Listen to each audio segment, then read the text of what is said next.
Okay, doing some experimentation to get rid of this glare.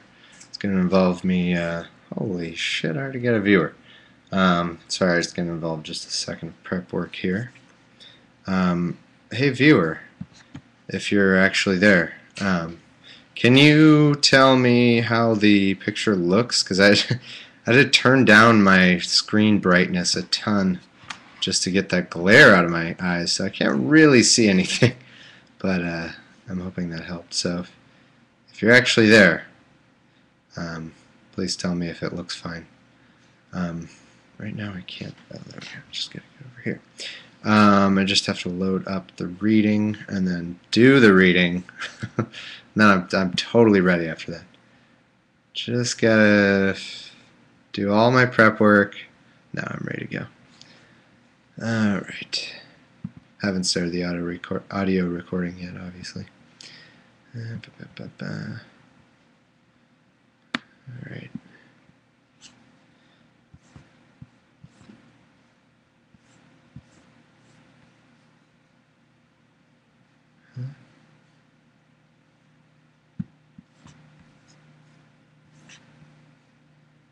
Can't remember how to get anywhere. Oh, there's Mr. Kitty. Alright.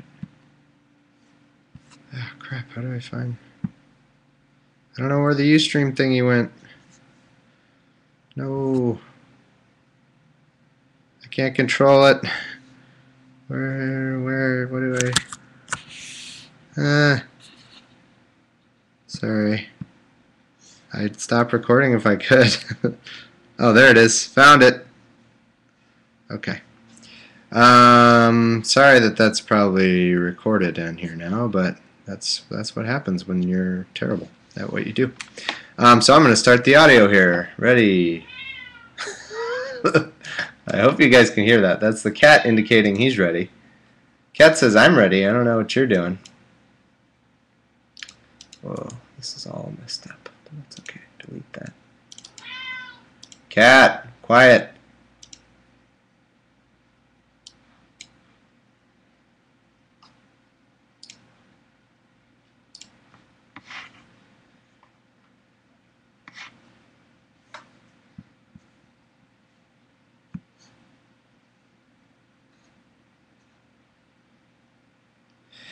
Hey everyone, welcome to episode 75, I think it is. Every time, this always happens. I just realized I've messed something up since I started the audio, but I'm gonna have to go with it. Now I won't be able to see. I don't think I'll be able to see anybody's chat on the video.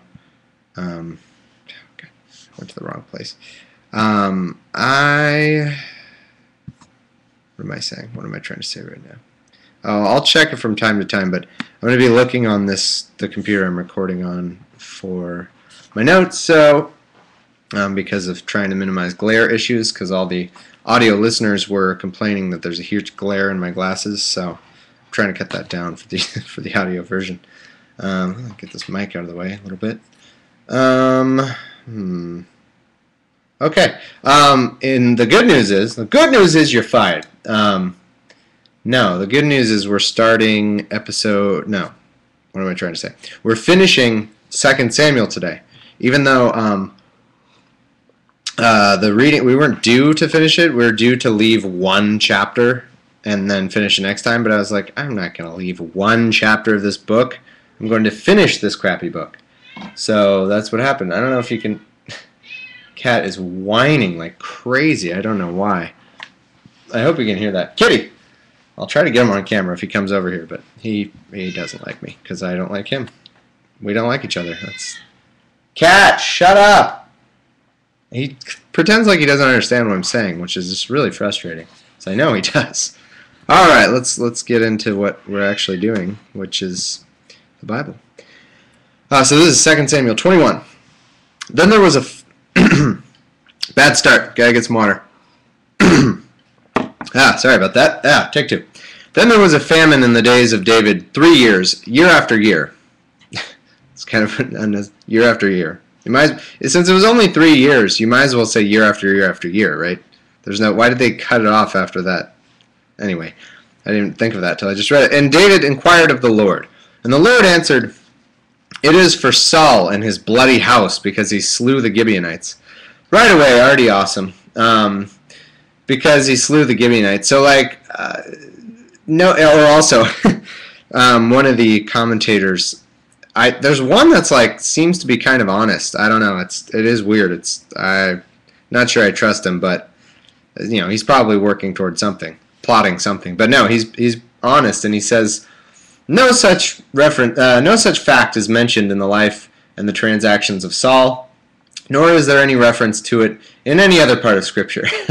So that's, the guy just says, like, I don't know what David's talking about here. He sounds delusional.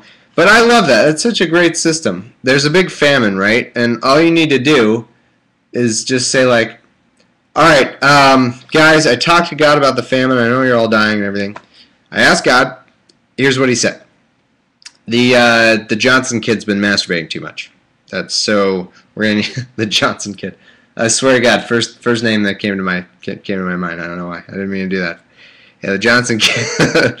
Johnson kid over there was Johnson. He's been masturbating too much, just excessively. So that's why there's a famine. You can just make up anything you want. Hey, I talked to God. The famine. Lots of people have been double parking. You know, just anything. Just, you know, someone spoiled the Star Wars movies for me before I'd seen them the other day. So God says there's a famine. When you're in control and you're the only one who talks to God, it must be pretty cool. So yeah, he says that so supposedly God just decided to have a famine now, when he hadn't before, because of something Saul did years ago. Just like, oh, I forgot. God's like, guys, I've been meaning to have a famine, but I just forgot. You know, I got busy. Whatever. You know, sometimes famine. It's not easy. You know, I planned it, and then that page in my planner got water on it. I spilled coffee on it, so I forgot about that. I missed it. But anyway, here's the famine that you were due from before. Yeah, so that's that. So that's the beginning there. That was one verse. We'll go on to verse 2. And the king called to the Gibeonites and said unto them, parentheses, now the Gibeonites were not of the children of Israel, but were of the remnant of the Amorites. And the children of Israel had sworn unto them. Excuse me. And Saul sought to slay them in his zeal to the children of Israel and Judah. Wherefore David said unto the Gibeonites, what shall I do for you, and wherewith shall I make the atonement, that ye may bless the inheritance of the Lord? And the Gibeonites are like, well, just have the Johnson kids stop masturbating so much. That's the problem. Just get that Johnson taken care of, and you know, we'll be fine.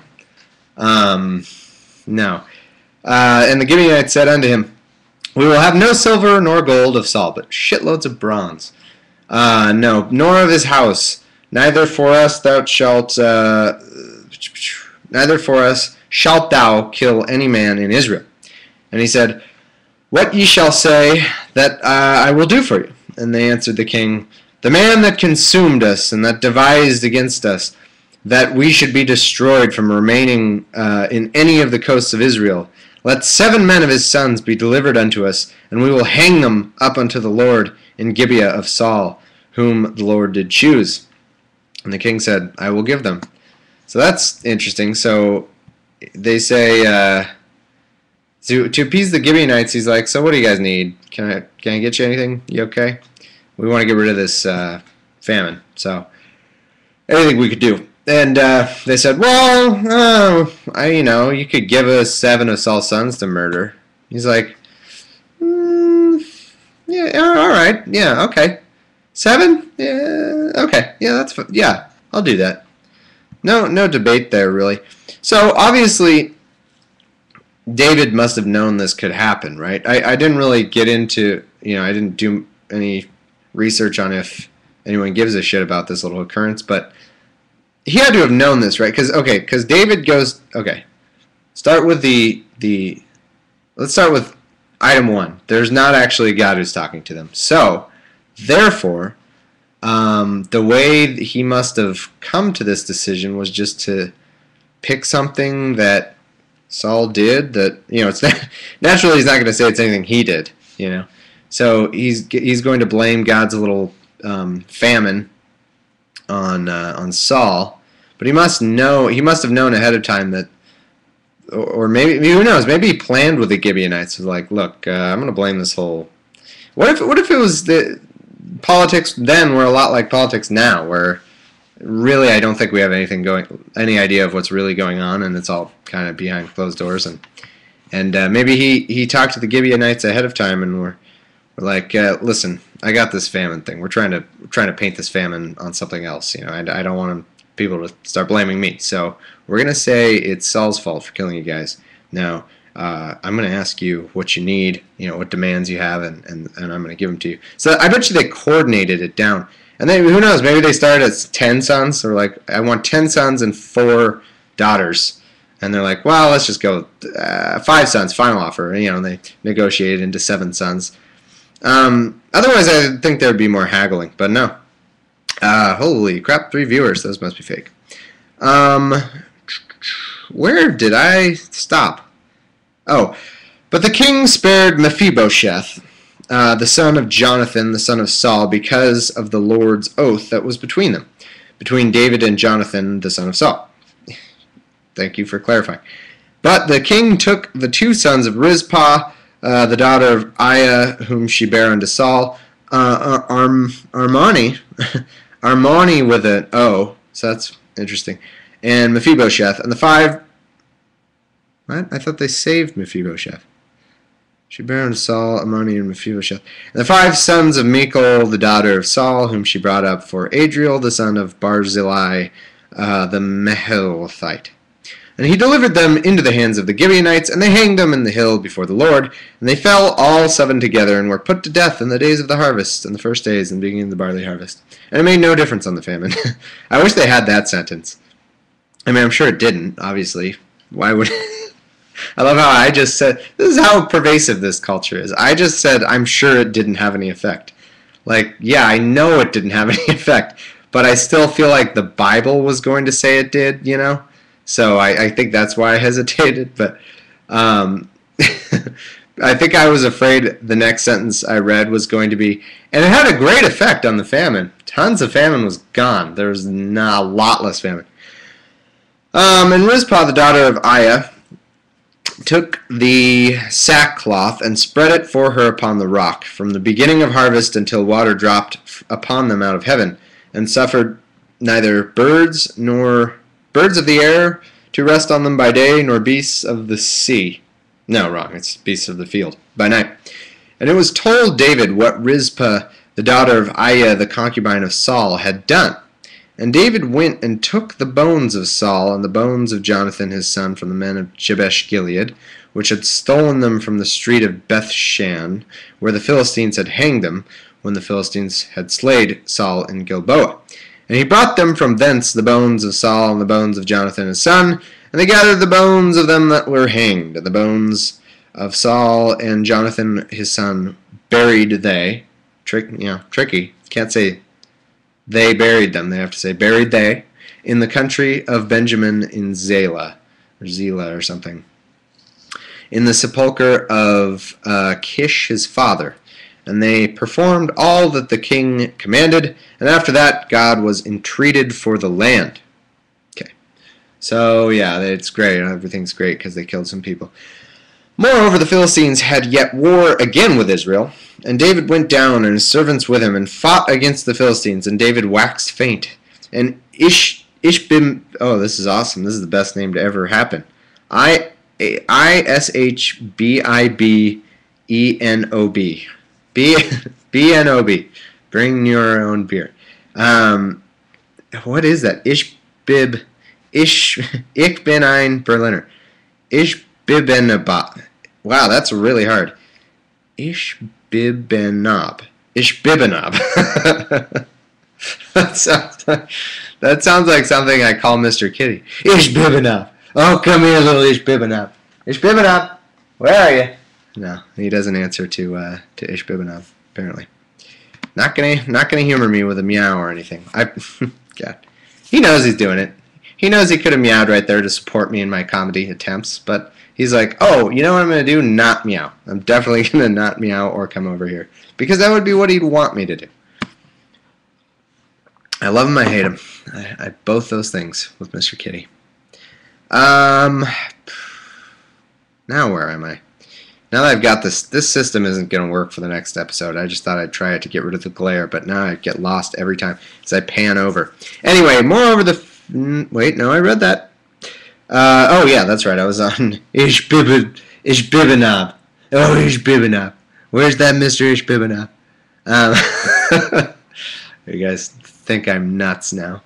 Well, I am nuts. If nuts means I love my Mr. Kitty and I hate my Mr. Kitty. Anyway, Ishbibinab, which was of the sons... It really does sound like a pet name for a cat. Which was of the sons of the giant, the weight of whose spear weighed 300 shekels of brass in weight. And he being girded with a new sword, thought to have slain David. But Abishai, the son of Zeruiah, succored him, and smote the Philistine, and killed him. Then the men of David sware unto him, saying, Thou shalt go no more out with us to battle, that thou quench not the light of Israel. And it came to pass after this that there was again a battle with the Philistines at Job, I guess. Or it could be Gob. I don't know, I said Job because of Arrested Development. It's G-O-B, but actually it's probably Gob. I don't know why it would be Job. And then, good old Arrested Development. That's coming back. I can't freaking wait. Then Sibbachai, the Hushathite. Let's hear more about Ishbibinabab. Ishbibinabab. Oh, Ishbibin. Where is he? No, he's not here.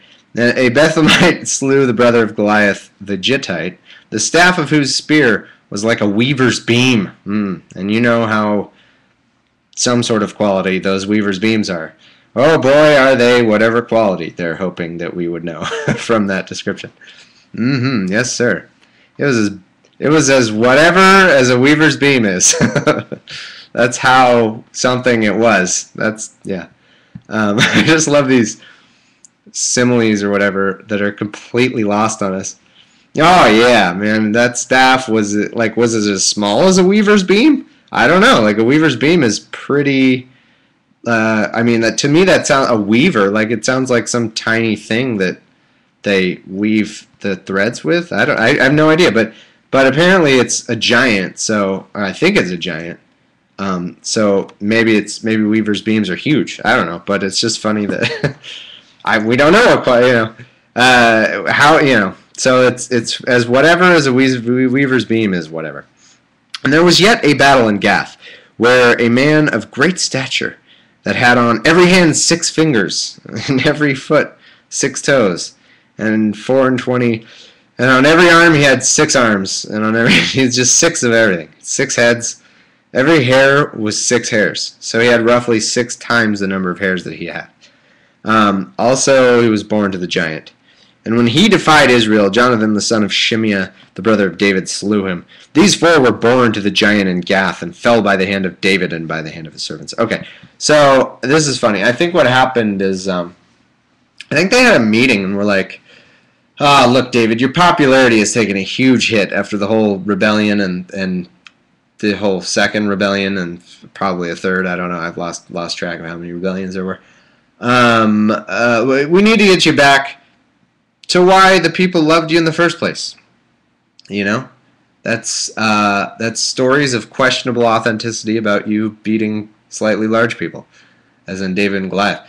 So like any good or bad sequel, more appropriately, they decided instead of 1 giant, there's going to be like 4 giants, and this time there's going to be way more fighting and action. It's going to be everything from the first movie that you didn't like put into one movie, and it's going to start off. Whereas the David and Goliath 1, which is we now know it as, because before the sequel came out it was just David and Goliath, but now it's like David and Goliaths.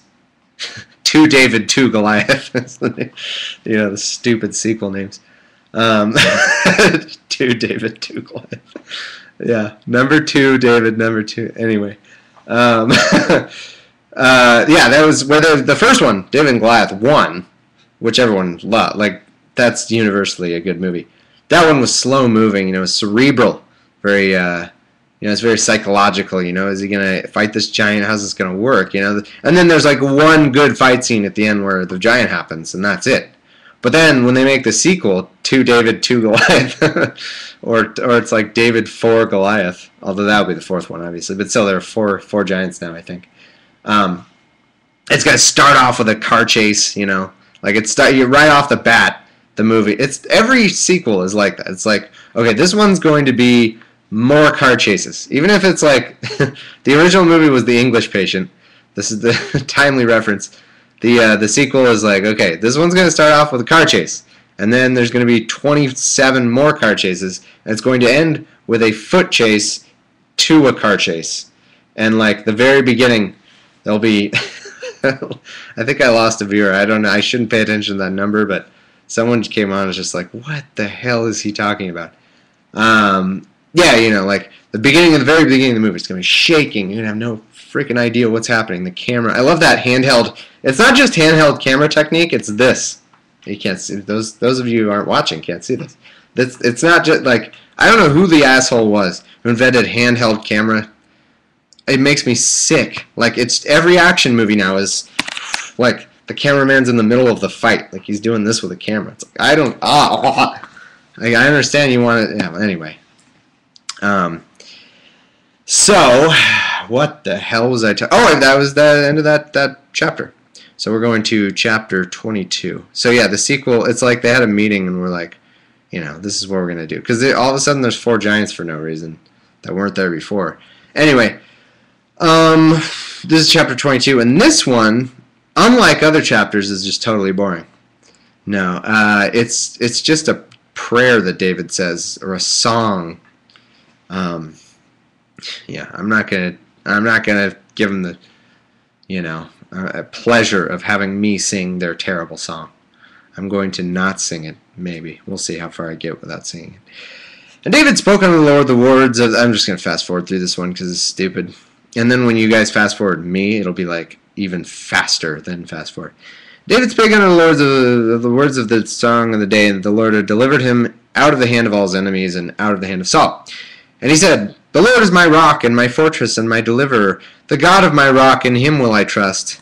He is my shield and the horn of my salvation, my high tower and my refuge, my Savior. Thou savest me from violence. I will call on the Lord, who is worthy to be praised. So shall I be saved from mine enemies. When the waves of death compassed me, the floods of ungodly men made me afraid. The sorrows of hell compassed me about, the snares of death prevented me. In my distress I called upon the Lord, and cried to my God, and he did hear my voice out of his temple, and my cry did enter into his ears. Then the earth shook and trembled, and the foundations of heaven moved and shook, because he was... I don't know why he decided to sing this song. He's just like... Along with the sequel that they're releasing, he decided to, you know, he's like, you know, we should release, this will be the title song from the sequel.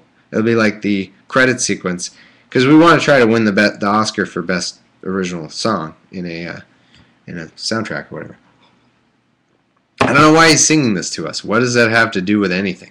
I don't know. I guess I'm reading this terrible crap. If I skipped like 7 lines, you guys wouldn't even know, so I'm gonna not do that. I'll be honest. Let's see. I'll try not to skip. There went up a smoke out of his nostrils, and fire out of his mouth devoured coal rekindled. And he bowed to the heavens also, and came down in darkness under his feet. He rode upon a cherub, and did fly, and was seen upon the wings of the wind. And he made darkness, pavilions around him, darkness waters in the skies. Through the brightness before him were coals of fire kindled. I already said that before.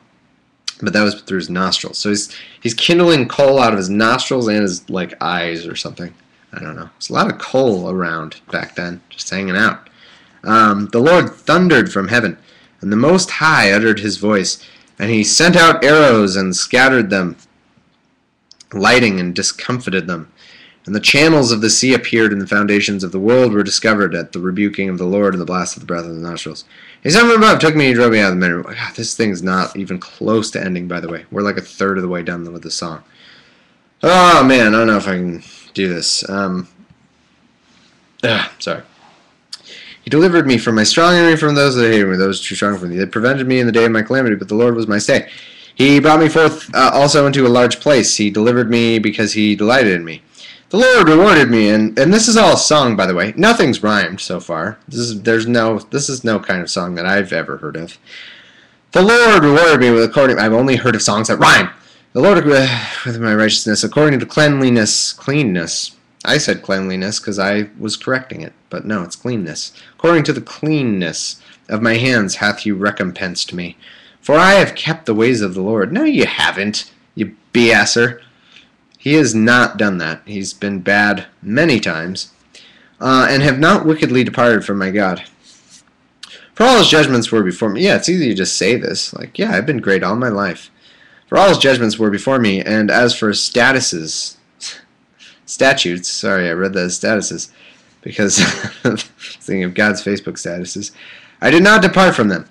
I was also upright before him. I never commented anything bad on God's kind of, like, annoying statuses, because, you know, he's had a few that were just really annoying.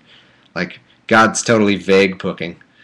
God's like, oh, this is a great day, and then you're like, what? What happened? Can you just tell me with your original status, God? Come on.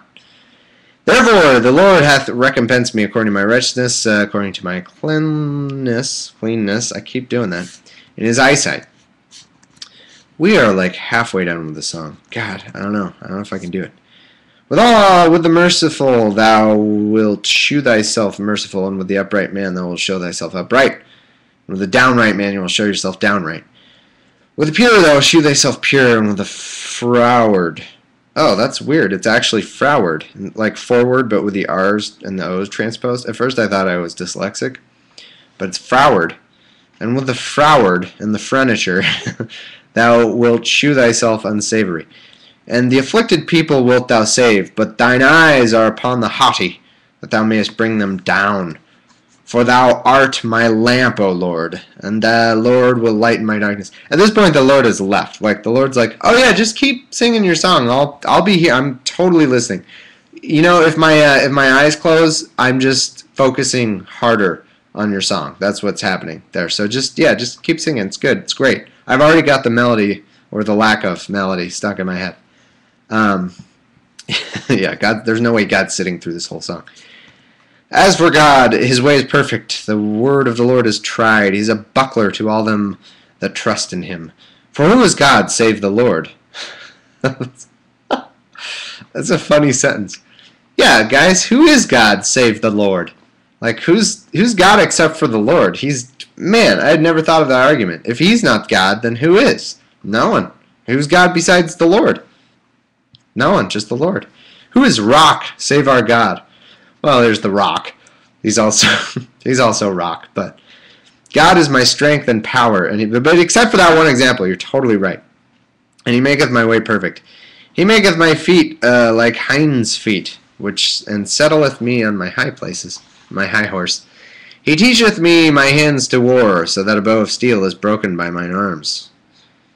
Thou hast also given me the shield of my salvation. Here comes. Sorry. And thy gentleness hath made me great. Thou hast enlarged my steps under me, so that my feet did not slip.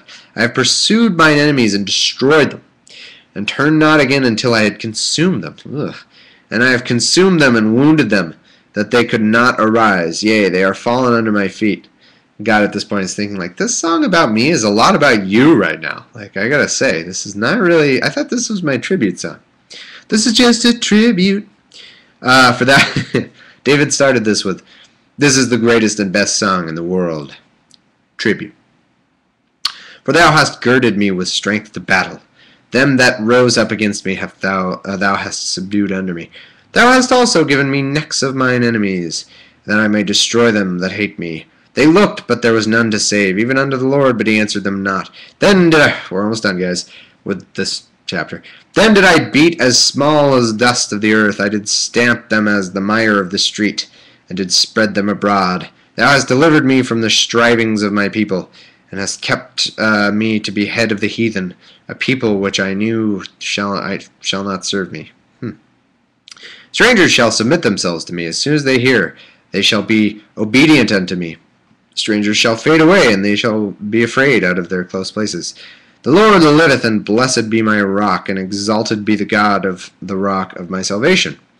It is God that has avenged me, and bringeth down the people under me, and that bringeth me forth from mine enemies, Thou also hast lifted me up on high above them that rose up against me, for thou hast delivered me from the violent man. Therefore I will give thanks to thee, O Lord. Among what? Did you say my name? Oh yeah, no, I heard the whole song. The whole song. Yeah, everything. It was great.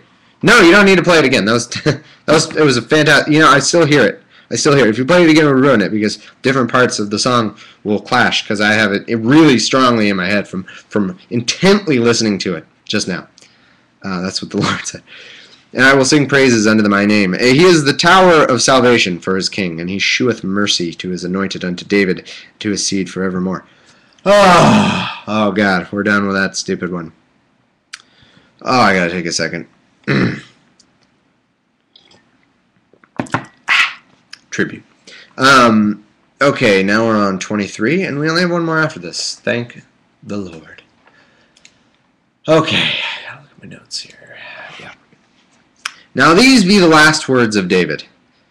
Oh God, please let that be true. Please let these be the next.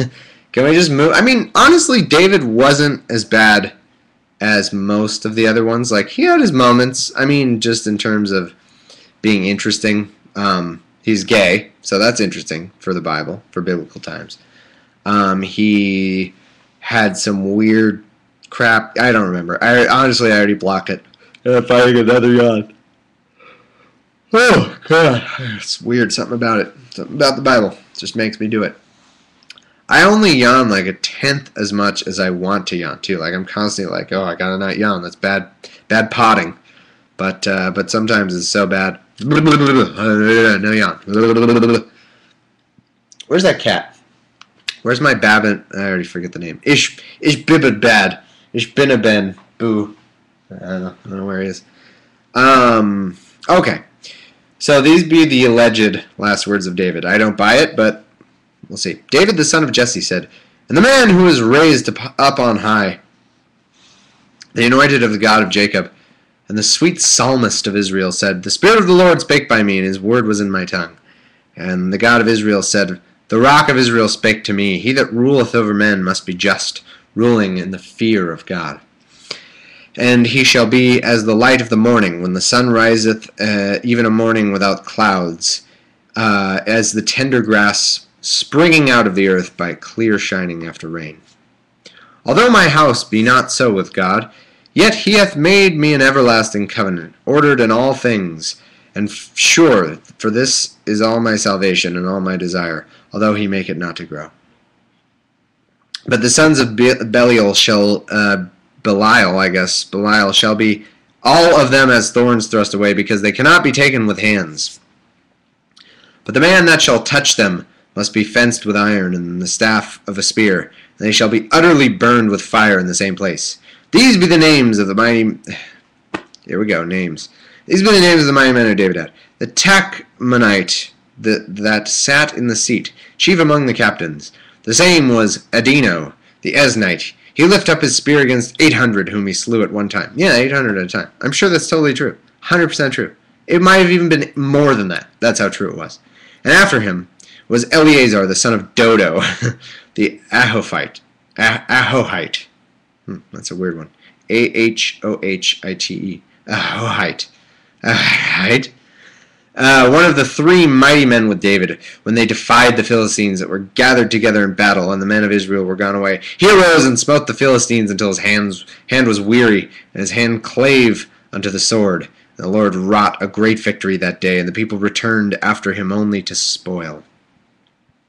And after him was Shammah, the son of Agi, the Hararite.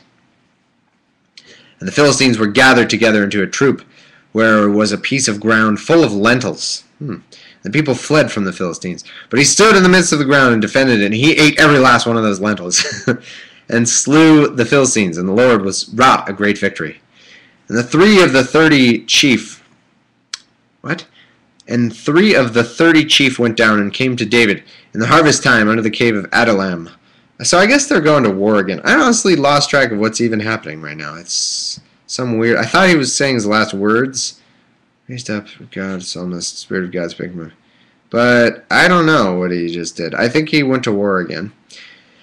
And David longed. So now he's like in a cave or something, and three brave men come to David. And he's like, "Hey, boys, what are 3 brave men like you doing in a cave like this?"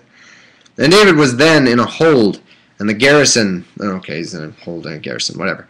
He's in a garrison Keeler that was then in Bethlehem. And David longed and said, "Oh, that one would give me drink of the water of the well of Bethlehem, which is by the gate." And the 3 mighty men broke through the host of the Philistines, and drew water out of the well of Bethlehem that was by the gate, and took it, and brought it to David. Nevertheless he would not drink thereof, but poured it out unto the Lord. And he said, "Be it far from me, O Lord, that I should do this. Is not this the blood of the men that went in jeopardy of their lives?" Therefore he would not drink it. These things did the 3 mighty men. I would argue that since it is the blood of men who bravely went and got you a glass of water, when you said that you didn't, when you said like, "Man, I'm dying for a glass of water." 3 brave men went and killed people and got it. And then he said like, "Man, people risk their lives for this. I will not drink it." Because I would argue that you should drink it. If I go kill myself to get someone a glass of water, they had better freaking be drinking that water. That's all I have to say. That's a weird thought to have. Like, oh, I don't want to drink this. People almost died for it. Let's make it worthless, so that if any had died, it would be for nothing. Damn it! I need a yawn button that just like resets the recording back a few seconds. And Abishai, the brother of Joab, the son of Zeruiah, was chief among the 3. And he lifted up his spear against 300 and slew them. Sorry, just checking my notes. Yeah. Slew them. And had the name among 3. Was he not most honorable of the 3? Therefore he was their cap. Why are they asking me? I don't know. Was he the most honorable or wasn't he? Bible, you tell me. Don't ask me things. I don't know anything. Therefore he was their captain. Howbeit he attained not unto the first 3. And Benaiah, the son of Jehoiada, the son of a valiant man, Eddie Valiant, of Kabzeel, who had done many acts, he slew 2 lion-like men of Moab, and ran down and also slew a lion in the midst of a pit in time of snow. And he slew an Egyptian, a goodly man. And that should be points against him, right? And the Egyptian had a spear in his hand, but he went down to him with a staff, and plucked the spear out of the Egyptian's hand, and slew him with his own spear. These things did Benaiah, the son of Jehoiada, and had the name among 3 mighty men. He was more honorable than the 30, but he attained not to the first 3. And David set him over his guard. And Asahel, the brother of Joab, was one of the 30, and he was just there because he knows the right people. The first two were like, "Oh, he killed 900 men at one time and ate them." And the next one was like, well, this guy, he shot an arrow and it went through a guy's spear long ways and then went into the guy, and that's how he killed him. And then the third guy, it's like, and then he just knew the right people. He just, honestly, the third one was all politics. I don't know why he's in these 3. No, that's not what it says. It does just say Asahel, the brother of Joab, was one of the 30. Oh, that's the 30. I'm sorry, I totally messed that up. Whatever. Well, the joke still applies, but to the last one they mentioned. So forget all that. Elhanan, the son of Dodo of Bethlehem. Shammah, the Harodite. Elika, the Harodite. Helez, the Pelah. Oh, these are just names now, so I can skip the rest of this. Ira, son of Tekah, Abijah the Abathite. Salmon the Ahavite. Maharel the Netphite. Heleb, the son of Bana. Netphite. Ittai, the son of Ribai. Out of Gibeah, the children of Benjamin. Benaiah, the Pethonite. Hiddai, the brooks of Gash. This is all just nonsense. Abielban, the Arbathite. Asmaveth, the Barhumite. Eliabah, the Shalbanite. The sons of Samson, the Samsonite. And the sons of Jashin, the Jonathan Shermahite. I'm not even reading English anymore. Eliphelet, an epithet. The son of Ahazbai, the son of Machite. Eliam, the son. This doesn't matter. Alright, I'm done. 30 and 7 in all. There are a bunch of names. Names. Okay. So this is the last chapter.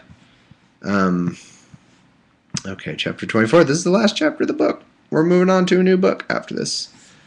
So, and again the anger of the Lord was kindled against Israel, as is the case at all times. That is a sentence that can go in the beginning of any verse, and I'll believe it. Again, he was mad at Israel, because he's mad at them roughly twice a day, or something. And he moved David against them to say, go number Israel. Wait, what? Oh man, I just noted that makes this next part even dumber. I didn't notice the subtle wording at first, but the Lord gets mad at Israel, and he made David against them to say, go number Israel and Judah. For the king said to Joab, the captain of the host, which was with him, now, go now through all the tribes of Israel, from Dan even to Beersheba, and number ye the people, that I may know the number of the people. Seems reasonable. And Joab said unto the king, now the Lord thy God add unto the people, how many soever they be, an hundredfold, and that the eyes of my lord the king may not see it. But why doth the Lord king delight in this thing? Notwithstanding, the king's word prevailed against Joab. So Joab was trying to talk him out of numbering the people, and you'll find out possibly why later. Let's see. And against the captains of the host, and Joab and the captains of the host, went, captain of the host, I lost it, went out from the presence of the king to number the people of Israel. And they passed over Jordan and pitched in Aroer, and on the right side of the city that lieth in the midst of the river of Gad toward Jazer. Then they came to Gilead and to the land of Tachmedoshai. I just made a bunch of weird sounds so that it would sound like I knew what I was saying. Oh yeah, Tachmedoshai. Like if you say it decisively, people will think you know that language. Yeah, they went down to Tachmedoshai. I don't even know if I'm reading the right thing, but that sounded, didn't that sound... Oh yeah, they went down, they took a left, then they ended up at Tachmedoshai. Like, that totally seems like I know what I'm saying. I have no idea what I'm saying. And they came to Danjan. Just pick a weird accent to go with. Danjan. That was kind of French. And about to Zidon. Yeah. And they came to a stronghold of Tyre, and to all the cities of the Hivites and the Canaanites. And they went out to the south of Judah, even to Beersheba. So when they had gone through all the land, they came to Jerusalem at the end of 9 months and 20 days. And Joab gave the sum of the people. So all that's happening is he's going through and counting people. That's it. Gave the sum of the number of the people unto the king. And there were in Israel 800,000 valiant men who drew the sword. And the men of Judah were 500,000 men. And David's heart smote him after he had numbered the people. And David said unto the Lord, I have sinned greatly in what I have done. And now beseech thee, O Lord, take away the iniquity of thy servant. So apparently you aren't allowed to count your people or something. Somehow that's a sin. Like that was a bad thing that he did. But I didn't notice until I was just reading it here with you guys live in front of one viewer on Ustream. I didn't notice that God had originally made him do that. So God gets mad at David.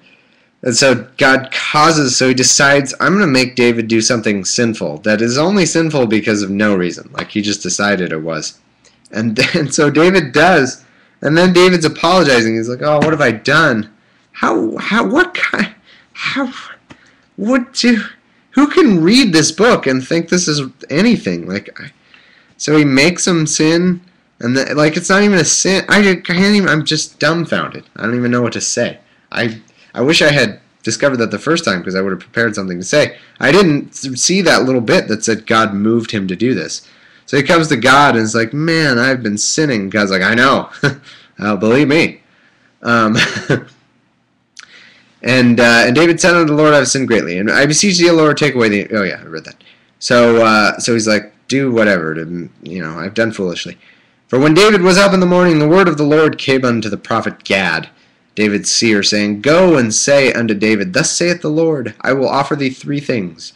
Choose thee one of them, that I may do it unto thee. So Gad came. So he's like choosing his punishment for something he didn't even do, that God made him do.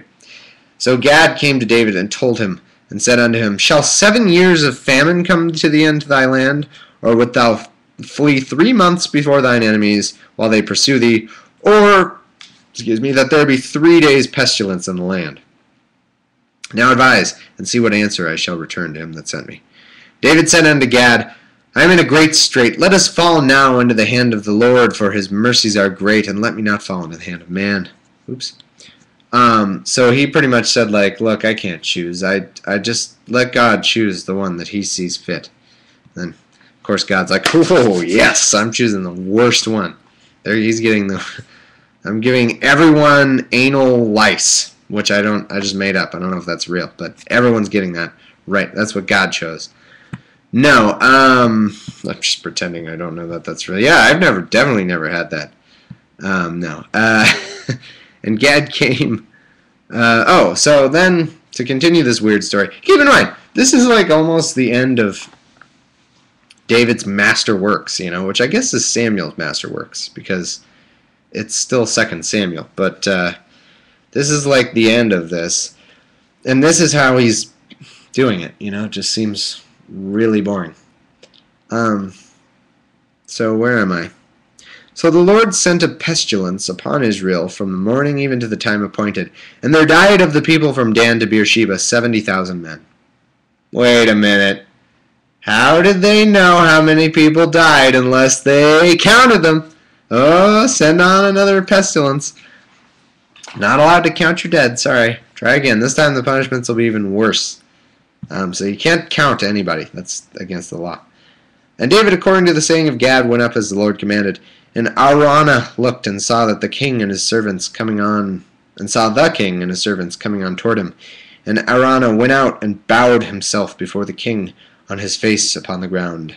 And Araunah said, Wherefore is my lord the king come to his servant? And David said, To buy the threshing floor of thee, to build an altar unto the Lord, that the plague may be stayed from the people. And this guy said, That makes no sense. How is a threshing floor going to help a plague? That's not scientific at all. And no, he said to David, Let my lord the king take and offer up what seemeth good unto him. Behold, here be oxen for burnt sacrifice, and threshing instruments, and other instruments of the auction for wood. Last time, I promise. The last one, because we're almost done. All these things did Araunah as a king give unto the... maybe I have some medical condition, because every time I yawn, I feel bad about it. I'm not trying to. I'm not like trying to be cool, like I'm bored, listen to me yawn. I really don't want anyone to hear me yawn. I can't help it when I'm reading this. Like, it just literally has to happen. And maybe it's because I always have to do this podcast like after dinner. That could be part of it, but I can't. I try to stop it, and then my face blows up. It's like, wow. It's that boring. Okay, so all that's happening here in this terribly boring book is that David's like trying to make amends. So he's like, I need to buy a threshing floor so I can make a bunch of sacrifices and make this right. And some guy owns a threshing floor, and he's like, oh, okay, here you go. And my music is going, though you guys can't hear it. And Araunah said unto David, Let my lord the king take and offer what seemeth good unto him. Behold, here be oxen for burnt sacrifice, and threshing instruments. I already read that. There's a couple seconds of my life I'll never get back. All these things did Araunah the king give unto the king. And Araunah said unto the king, The Lord thy God accept thee. And the king said unto Araunah, Nay, but I will surely buy it of thee at a price. Neither will I offer burnt offerings unto the Lord my God of that which doth cost me nothing. So it's a decent thing to do. He's saying, no, it's on me because, this plague was my fault, so I'm going to buy everything. David bought the threshing floor and the oxen for 50 shekels of silver. Of course, he totally ripped him off. Having saying that, he completely hosed him on the deal. He's just like, no, this is my responsibility. I will buy it from you. Here's $20 for your whole land. And David built there an altar unto the Lord and offered burnt offerings and peace offerings. So the Lord was entreated for the land, and the plague was stayed from Israel. That's the end. So that's how David or Samuel, whoever, ends their book. That was it. I could have thought of a billion better ways to end the stupid book than that. Wasn't that really lame? Nothing happened. He made him sin, and then he sinned, and then He's like, crap, and so he bought a floor and made a sacrifice. Boring. Yeah, so that's this. That's the reading for this week, and yeah, that one. But we finished that book, so we're going on to First Kings, which sounds hopefully more interesting. Anything to say? I don't know if Moses. There's been Moses forever. Yeah. So thank you, that guy, you, for watching. Don't know if you want me to say your name or not, because last time I said someone's name, I got in a little bit of trouble. I didn't know they used their actual name, like their full. Their login name was like their full first and last, middle name, mother's maiden name, and social security number. That was their username, and I read it. So I guess that person was not happy with. I'm sorry about that. I didn't think of it. I just read it. Anyway, that was last 2 weeks ago. So yeah, as usual, iTunes reviews. Thank you very much. Please give me more of those because they're awesome. And please check out F This Podcast, which we didn't do last week, but Sam's really busy. But we're not letting that one die. We're really enjoying doing it. It's just we're battling to find the time, but it's still there and it's still good. Yeah, check me out on Facebook, facebook.com/T&the-B. And I'll see you next week with a fresh new book. No, not really, not a fresh new book. A fresh new crappy part of, I mean, it's technically a book of the Bible. But anyway, enough talking. All right, see you guys later. Oh, I stopped the audio. You know what that means. Bonus content time. This is me. Stop fixing my audio here and making some edits. Bonus video content. And then later I can do a commentary of me. I can do a cast commentary of me doing a commentary on the Bible. Nah, that doesn't sound very good. Alright, catch you later.